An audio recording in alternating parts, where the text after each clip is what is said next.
I found a message on my girlfriend's phone. It said, "If you didn't have a boyfriend, could we get back together?" And she had replied with just one word, "Yes." I handed her the chat log and calmly asked her to block him. Annoyed. He's just my first love. We were only reminiscing about our younger days. Is that not okay? She thought I was still the same man as before, the one who would indulge her no matter what, the one who'd always play the fool in. Love for her sake. But the next day, she woke up to find I had moved out of our rented apartment. I had blocked her on WeChat. She panicked. Just a week earlier, Colin, her ex, got drunk and called her. Gina left me in a rush that night to be with him. But what? She didn't know was that very night I had surgery scheduled. Lying alone in that cold hospital room, pain clawing at my insides, I waited hoping, praying for just one glimpse of her. Just one word of encouragement before I went under. After calling her over and over, she finally picked up. But all I heard was her yelling in frustration, "Colin's drunk." "I'm worried about him. Don't call me unless it's something important." Then beep, beep, beep, the line went dead. She was worried Colin might hurt himself from drinking too much. But she never once thought that I, the man about to go into surgery, might just need her to say, "I'll be there." When I woke up from the anesthesia, I couldn't feel my body. But more than that, I couldn't feel my heart. The ward was empty. The inbox, empty. The phone, silent. Not even a text from her. I never got angry with Gina, no matter how she treated me. I always stayed gentle, always held on as if every day was still our first. But this time, I felt tired. After being discharged, I stayed at a friend's house. I didn't return to the apartment we shared, till one day Gina showed up. At my friend's place bringing my favorite fruits and 2 movie tickets, that was rare. She almost never gave me a way out. In the past, no matter how upset I was, I'd always be the one to take the first step, apologize first, coax her first, make peace first. It didn't matter who was right or wrong. This was how our relationship had always been, our friends would joke, calling me a fool for love. Ow. If I just loved her enough, if I gave her everything I had, one day she'd see how sincere I was. One day, she'd cherish me. But even now, when she finally came looking for me, she carried that same righteous tone. "You're a grown man. Can't even handle this? Didn't the surgery go well? Right. Why can't you just be like before and let it go?" That one sentence cut through me. In that moment, I realized Gina had always understood how sincere I was. She just never cared. Her, my love, was like dust. Easy to ignore, easy to brush away as the anesthesia kicked in that day. Just before the surgery, my mind was filled with memories of our 3 years together. Right before I lost consciousness, I still heard her cruel voice echoing, "Don't call me unless it's something important." In the end, I realized, when it came to Colin, I had her current boyfriend meant nothing. Even on the day of my surgery, when I was at my most vulnerable, ready to propose to her once I recovered, she left me behind. Without hesitation. And this wasn't the first time. Since Colin reappeared in our lives, I lost count of how many times she turned away from me. Colin's moods always mattered to her. Colin getting drunk was a crisis. But me, needing her by my side before a surgery, that was just a man being too sensitive. The difference was so clear.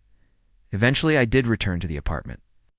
I had work to catch up on, and my laptop was still there. As soon as I came back, I locked myself in the study, trying to make up for the lost days. Then Gina knocked on the door. "Carlos, didn't you say you had something important to do after the surgery?" I had planned to propose to her. Weeks before, we had gone ring shopping together.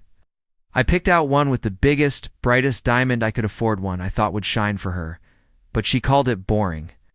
Too traditional, I always made. Sure, my gifts were thoughtful things she would actually like. But no matter how much care I put in, it never seemed to matter, because what I gave her could never compare to the surprises Colin gave. I didn't say a word from inside the study. Gina continued speaking through the door. "If you won't answer, I'll use the key and come in. Through this proposal, I'll go meet your parents with you." I had no choice but to respond helplessly. "Okay." I'd known before how much Gina valued my proposal, I would have been overjoyed. This time, I felt something strange in my heart. A quiet resistance I couldn't explain. Gina asked me to book a table at her favorite restaurant. We agreed to meet there after work, but I waited until the restaurant closed, and she never showed up. Worried for her safety, I called her over and over, but the line was always busy. Eventually, I gave up and returned to our rented apartment. Through the closed door, I heard her voice. She was singing, soft, light, beautiful. It was her singing that first drew me to her. But after we got together, no matter how much I begged, she'd never sang for me again. San, when we were together before, you always sang this song for me. Do you remember? That was her voice, speaking to Colin. I heard his voice on the other. And, at that moment, my phone lit up. A WeChat Moments notification. Colin had just posted a new update. Today feels like the past. Glad your voice and you are still here. He'd attached a video of Gina singing. The timestamp read midnight. That was the moment. I had planned fireworks I arranged for Gina lit up the sky with a loud bang, bursting into 1,000 dazzling colors right outside our window and from behind the door. I heard her excited voice. Colin, there are beautiful fireworks here, wait. Let me open the video and show you. As the last firework faded into the night, so did all my feelings. With that final spark, my heart turned to Ashdot later that night. She knocked on the study door. I didn't want to answer, but she kept knocking, till I forced myself to open it. Her eyes were slightly red. She looked like she had just cried. She rushed forward, wanting to throw herself into my arms. But I instinctively stepped aside. That small motion made her upset. Carlos, what's wrong with you? The screen of her phone was still lit, a WeChat chat window, with a background photo of her and Colin, faces close together. I had once humbly asked her to change that picture. She got angry, said I was too bothered by her past. We ended up having a huge fight over it. After that, I never brought it up again. I thought that if I just waited long enough, if I loved her patiently, she would slowly move on from him. She'd eventually fall in love with me. But it's been 3 years, and I was tired. I couldn't warm Gina's heart. Then she looked at me and asked, Colin is having some financial trouble. Can you help him? I stayed silent. Still, she walked over and gently took my hand.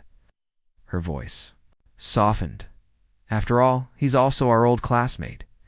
I almost laughed. I didn't even want to look at her, so. On the night I was planning to propose to you couldn't even text me. You skipped our date to comfort your ex and sang for him, and now you want me to help him? What do you take me for? Gina, as always, remained self-righteous. He called and said he was in trouble. I couldn't just ignore him, could I? I opened my phone and showed her the post. If he's so troubled, why does he have the energy to post on moments? Why does he still find time to remind me that he exists?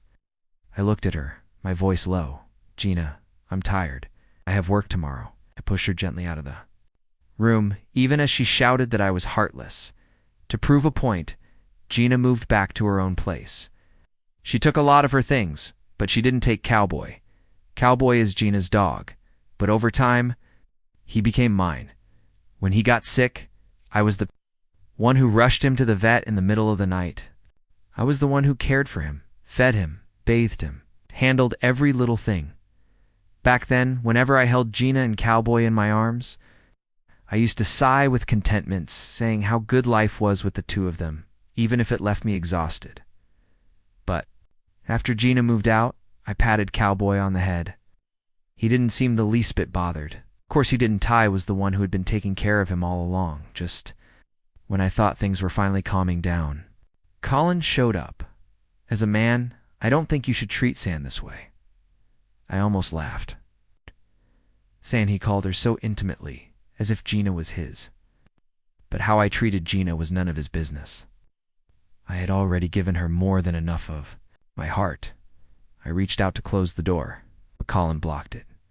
If you won't treat Gina well, I don't mind taking her back. His words dripped with provocation.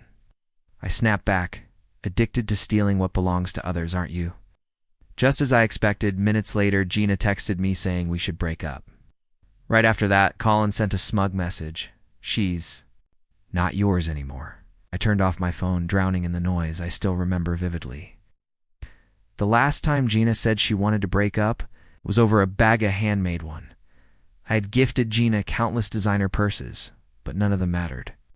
As much as that one? When I lost it, she lashed out, said I was careless and, without a second thought, broke up with me. I assumed it was special to her because she made it herself. So I stayed up night after night, working on a new 1A identical replacement.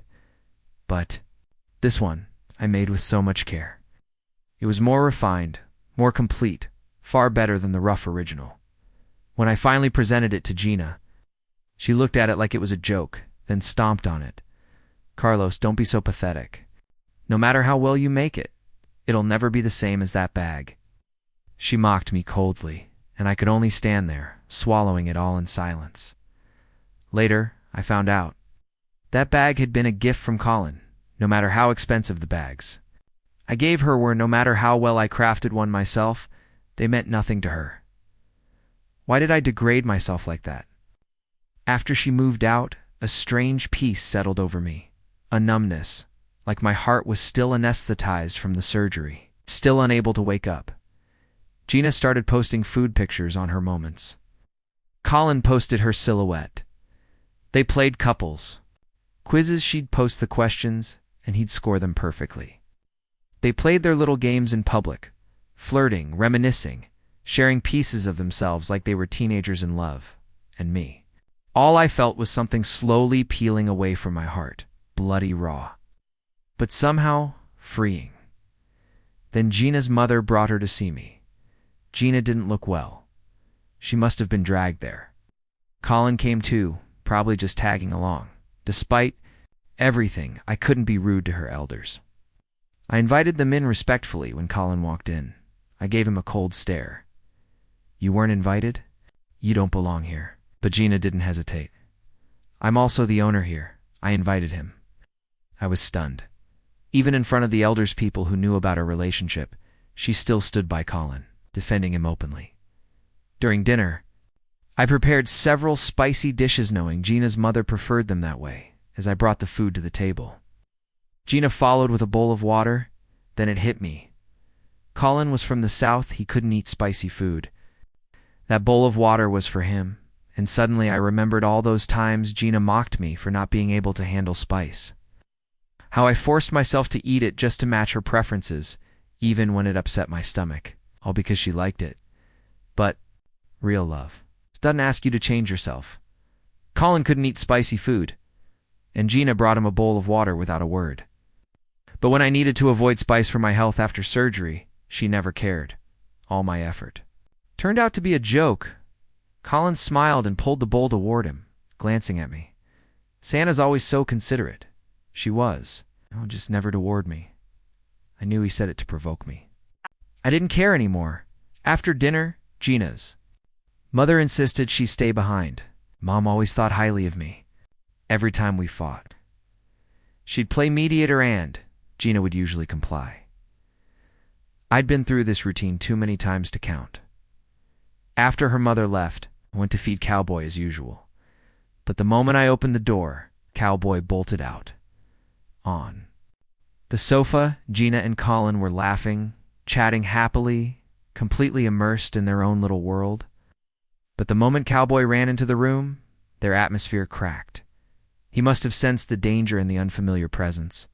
He growled at Colin, standing protectively between us. Colin chuckled and pointed at him. This must be Carlos's dog, huh? That laugh dripping with mockery, just like his owner, always keeping people at a distance.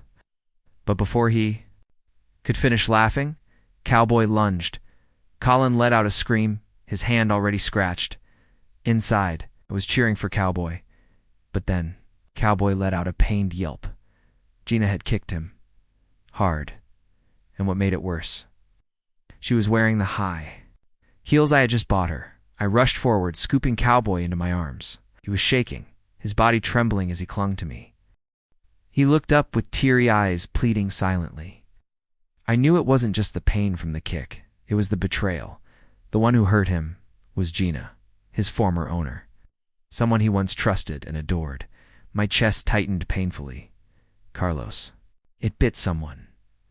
Why are you still protecting it? Gina's voice was sharp, cold.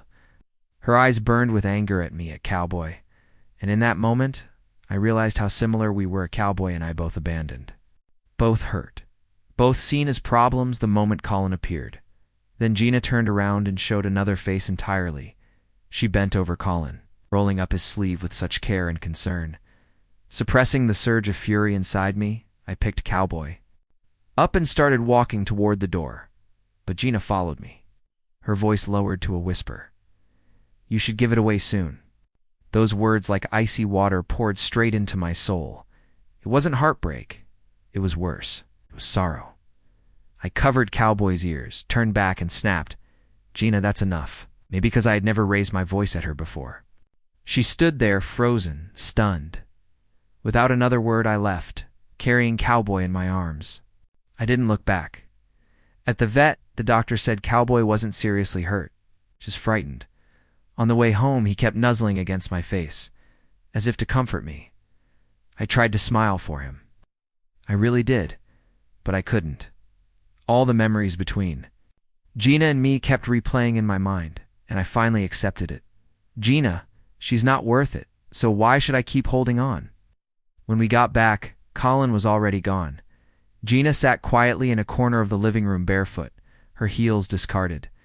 When she saw me, she ran over, trying to reach for Cowboy, but Cowboy curled into me. Hiding his face the moment he saw her, I didn't have the strength to deal with her. I took off my shoes and walked inside. Behind me, I heard her voice. Carlos, you never used to treat me like this, smiled faintly, without turning around. But you've always treated me this way. Back in the study, I turned on my phone. Several housing ads popped up. Actually, after the surgery, I had already started looking at places closer to work. I never moved forward. Maybe I was waiting for Gina to finally disappoint me beyond repair. I didn't even know why I waited. But now, I just wanted to get out of this little nest we've built together, the one I once thought was home, maybe because I didn't respond the way I used to. Gina couldn't take it anymore. She opened the study door and quietly lay down beside me. Her hand reached out, trying to hold me, but I turned away right then. Her phone buzzed on the table beside us. It was a message from Colin. Miss you. The background photo was still the same Gina and Colin, smiling cheek to cheek. That image used to stab me like 1,000 needles. Now it just looked. It's ridiculous. I reached for her phone, opened the message, and started scrolling up. I just wanted to see how far the two of them could really go. Their chats were casual on the surface, but packed with an eagerness to share everything, every thought, every feeling. Colin was everywhere in Gina's life. I had just been too blind to see it as I kept scrolling. I came across a message that stood out, blatant, heartbreaking. If you didn't have a boyfriend, could we get back together? So shameless, so disgusting. But Gina's short reply was even worse. Yes. That message had been sent right before. Gina broke up with me. She seemed a little guilty as she reached out to take the phone from my hands, though her face remained calm. Carlos, let's not fight, okay? I sneered and handed the phone back to her. The chat's still open. Fine then. Delete him. Feeling exposed, Gina took the phone and shot back impatiently. He was just my first love. We were just reminiscing. About our younger days? Is that not okay? I nodded slowly. If it was so beautiful, and he's still around, why stop at reminiscing? Wouldn't it be better to rekindle that beauty? If it was that wonderful, then stop making me sick. I moved out of the apartment we once shared almost immediately, and found a place downtown, back when we were together. Just so Gina could sleep in for 30 more minutes, we'd rented a house way out in the suburbs near her workplace. That meant every day I'd drive nearly 2 hours round trip. Drained from the commute only to stay up late finishing project proposals. But now I didn't have to do any of that. Honestly, it felt amazing. I blocked Gina on WeChat. She used to be the one always blocking me. I wonder how she felt when she saw that red exclamation mark, though truthfully, I didn't have the energy to care.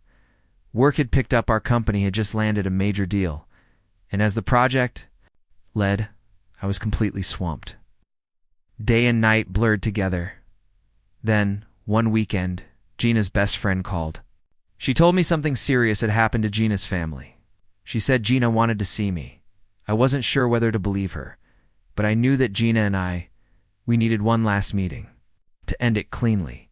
To rip out 3 years of tangled emotions at the root, with no pieces left behind. When I arrived at Gina's house, she was cooking something she never did when I was around. She looked exhausted. Her eyes were swollen like she'd cried for days. She told me her father had been framed for extortion and thrown in prison. Despite multiple appeals, nothing worked. And the stress of it all had caused her mother to fall ill and be hospitalized. As I listened, I felt something heavy sink into my chest. Ending this relationship wasn't going to be as simple as I thought. I made some calls, pulled a few strings, and managed to get a top lawyer involved. I accompanied Gina to the hospital, stayed with her during visits. For the next month, I ran back and forth between the court and the hospital, doing everything I could. I thought Colin would show up too, but not once in all those weeks did I see him. Only on the day Gina's father was finally exonerated did Colin appear. I spotted them from a distance, outside the hospital. I couldn't hear their voices, but Gina's face was flushed, her hands gesturing in frustration. She was arguing with him. For the first time, she was arguing with Colin. I just stood there, holding a cup of coffee. Watching silently, it no longer had anything to do with me. Colin left soon after, and Gina slowly walked over. Her eyes were red. She opened her mouth, hesitated, and finally said, "Carlos, I'm sorry."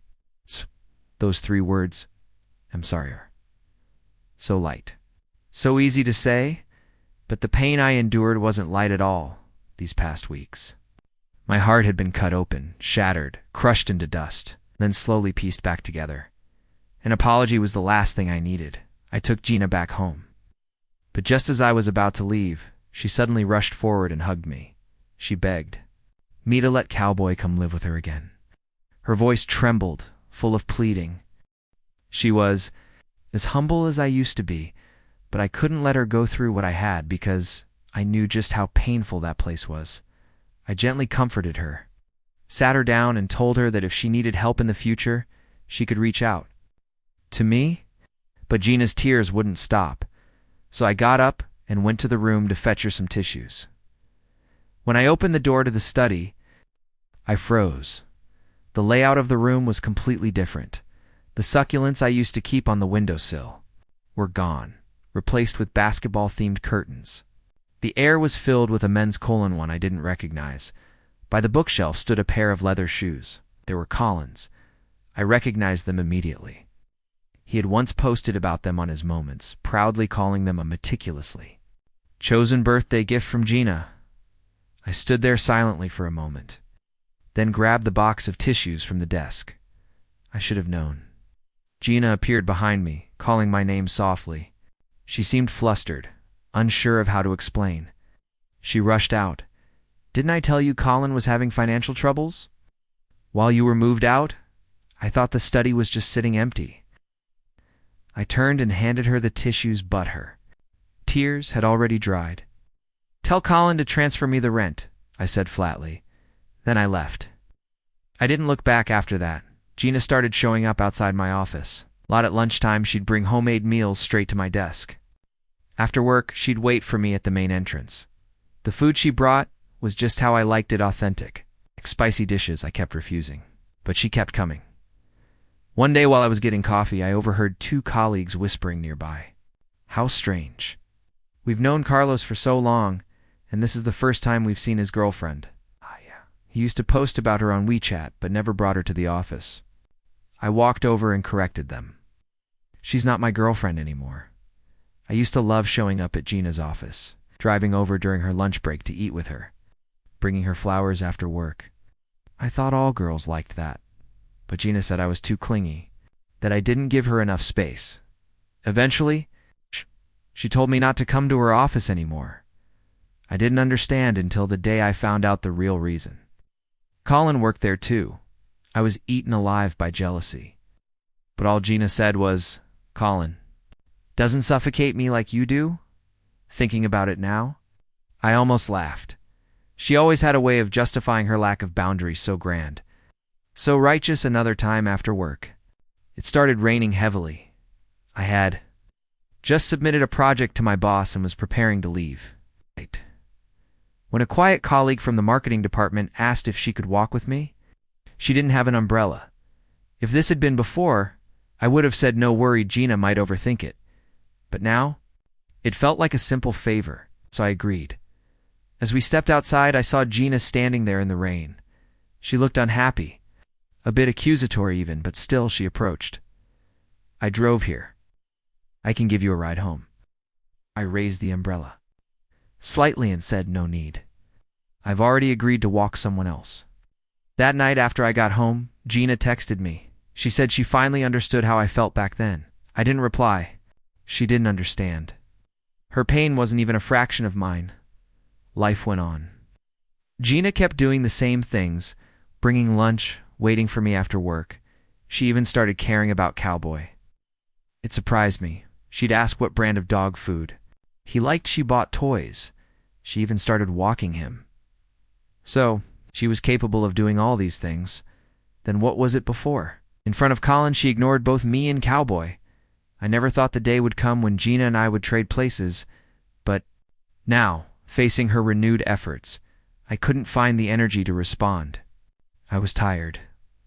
Finally, one rainy night, she appeared at my door in a tight, soaking dress. She had clearly been drinking, tears in her eyes, voice trembling. She began pouring out all her feelings, all the longing she had bottled up. That's when I knew this had to end. I was worried she'd catch a cold, so I let her in, handed her a towel, and made some ginger tea. I wanted us to walk away from this with dignity, both of us, Carlos. "You still care about me, right?" Gina lay half reclined on the sofa, her gaze hazy, filled with complicated emotions. But I couldn't look her in the eyes. I knew too well what it meant to care. It was lying awake at night, heart aching with anxiety.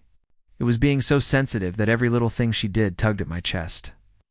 It was choosing to keep giving, even when I was already covered in wounds. But this feeling now, this wasn't it. Before I could say a word, Gina's phone lit up. I didn't mean to look, but the screen kept vibrating, drawing my eyes. It was the same as always, a photo of Gina and Colin, her face glowing with happiness. I forced a smile and gestured toward the phone. "Looks like you should take care of your own matters first." That day, I insisted on driving Gina home. After I wrapped up all the company business, I took a leave of absence just to avoid seeing her again. But Gina didn't let up. She texted me, called me, even reached out to my friends. Eventually, she contacted my parents.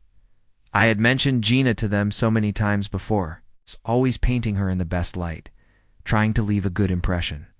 My parents had long wanted to meet her. But Gina, she never agreed. I had begged her once, just once, to meet them. She told me she didn't have time, that we should wait a little longer. That little longer became 2 whole years. Later, I understood. She never wanted to meet them. She had time to hang out with Colin, disguising it as friendship. Time to go with him to basketball games. He loved, but not one day for my parents. Then, one day, my parents came to visit and Gina was with them. It looked like she had charmed them. They were all smiles when they walked through the door. At dinner, she played the perfect girlfriend. She served me food, talked about my habits like she'd memorized them, kept my parents entertained with jokes. God knows how long I had dreamed of this moment, but now it only made my skin crawl. After dinner, I pulled Gina into the room. "Now that we've finished eating, you should go home and don't contact my parents again." Gina froze. Then her expression shifted. She grew agitated, clearly not expecting me to be this cold. "Carlos, just because of what happened with Colin, you're shutting me out completely? Didn't you used to forgive me? Tolerate me?" As soon as the words left her mouth, she paused, realizing her mistake. But I already heard what she didn't say out loud. "Why can't you keep tolerating me now?" Why can't you keep watching as my heart tips toward Colin while still pampering, mealing me, do whatever I please? Why can't you keep watching me bask in my first love, getting jealous and losing your mind? Why can't you just bear with me a little longer? So she knew. She knew all along that I was tolerating her, that I was swallowing my pride, biting down my pain again and again. She knew exactly where the boundaries were, and still crossed them, again and again, because she thought I could take it, because she believed I would never leave. That's why, when I was facing surgery on the edge of life and death, she was with her drunken first love. Not even a call from her that night. That's why she could sit there, smiling, reminiscing about their sweet past right in front of me with a loud bang. Shoved her out and slammed the door behind her. Only then did the world fall silent. In the days that followed, I just hoped Gina would leave me alone, but it was Colin who kept sending me messages, all about Gina. He said she had locked herself in our old apartment, refused to see anyone, refused to eat or drink, that she was getting weaker by the day. Then came one call where I heard her faint voice in the background. "Carlos, I want to see you, just one last time." My heart jumped. I was terrified she might do something irreversible. I raced over to the address Colin sent me. It was the park where Gina and I had our first date, where I'd nervously confessed my love to her, swearing to love and protect her forever. But time had moved on. The park had been renovated, replaced by tall, cold buildings. Only a few old pieces of playground equipment remained abandoned in a corner, worn down and lifeless. Just like my feelings for her, Gina looked like she had aged overnight, seeing her like that. I knew Colin wasn't exaggerating, but instead of heartbreak, I only felt guilt and helplessness. She forced a smile and asked softly, "Do you remember this place?" How could I not? I remember I replied, "But there's no point in reminiscing, is there?" She looked at me, eyes full of hope, and that was all I could say. She nodded, disappointment in her eyes. Colin, standing nearby, suddenly grabbed my collar. His face twisted with fury, teeth clenched. "How can you be so heartless? Look at her." I responded with a heavy punch. "I've had enough of you, Colin." There was a strange satisfaction in my chest.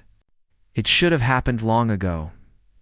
I had always known about the feelings between Gina and Colin. As classmates, I watched their college romance unfold, their late-night walks, their laughter, their breakup caused by the strain of long distance. After graduation, I thought Gina and I, like most college friends, would part ways for good, our lives never crossing again until fate stepped in. We ran into each other in this city. Slowly, our paths began to overlap. We started off as just friends. When she got into arguments, I was there to calm her down. When things went well, I was genuinely happy for her. Then came the breakup. That rainy night, she cried so hard, she could barely breathe. That night I realized she already had a place in my heart. I swore I'd help her forget the past, help her heal, make her whole again. In this city we worked hard together, from having nothing to slowly building something real. Only then did I gather the courage to confess my feelings. When I told her, she smiled and playfully called my name. "I knew you liked me long ago," she teased. After we got together, we were like any other couple, sharing meals, watching movies, strolling down quiet streets. We leaned on each other during hard times and kept moving forward. We created so many beautiful memories. I once believed Gina and I could love each other forever, until Colin came back. Maybe it was a job transfer, like he claimed. Or maybe he just couldn't let her go. Whatever the reason, the moment Colin reappeared, things between Gina and me started to fall apart. It's like sliding down a playground slide fast. It's uncontrollable. But I don't think Gina struggled to let go of Colin. She simply enjoyed my love while indulging in her past with him, being repeatedly let down, being second to someone else again and again. My feelings for Gina hit rock bottom, so I made my choice. Because of a major contract I secured, I earned the attention of the higher-ups. They offered me a promotion to the company's headquarters in a bigger city. Funny thing is, this wasn't the first time. I turned down a similar opportunity once before because I didn't want Gina to go through another long-distance relationship. Even though deep down, I knew I could handle it better than Colin ever did. Still, I gave it up for her. I was willing to pick up every broken piece of her and gently put her back together. Willing to carry all her sorrow, all her bitterness. So, I never told her about that offer, but now the chance had come again, and this time I had no reason to stay. Again, I didn't tell Gina. There was no need, but before I could leave, she came to find me. She brought 2 rings. With a strange look in her eyes, she handed me the larger one and softly asked if I could propose to her. She said she was prepared for rejection, that if I said no, she'd never bother me again. I found it ironic. Twice I had planned to propose to her, and both times she had abandoned me. Once on a cold, sterile operating table. Once during a night lit with fireworks. Fireworks meant. For her, twice, I stood alone on the path that was supposed to lead us to happiness. I shook my head. Gina broke down in tears. She sobbed uncontrollably. But I felt nothing, not sympathy, not tenderness, because I remembered all the emotions I had, buried deep inside. I had never cried in front of her. No matter how hurt or wronged I felt, I bottled it up. I never let my pain touch her. But that version of Mitha, one who endured everything in silence, he deserved the sympathy. Gina, let's part on good terms, I said. This time, it's really over. I moved to another city. Over the years, my career soared. I saw more of the world than I ever thought possible. From time to time, I'd hear news from our old college friends about Colin and Gina. Colin went bankrupt, hit rock bottom, used to post smug photos and cryptic captions on social media, just to provoke me. Now he'd vanished completely. I guess life had drained him of even that small energy. As for Gina, I heard she was dating someone new, someone her family introduced to her. That surprised me. She was so obsessed with her past with Colin when we were together. Yet even after our breakup, it didn't end up together. Maybe that's just how people are, always longing for what they can't have. One calm afternoon, I stood at the top floor of the tallest office building, a cup of coffee in hand, gazing out over the city. A WeChat message came in. It was from Gina. I'm getting married. Can we meet one last time, Carlos? I hope you can come. I opened her profile and pressed block because Gina hadn't changed. And I never wanted to become Colin.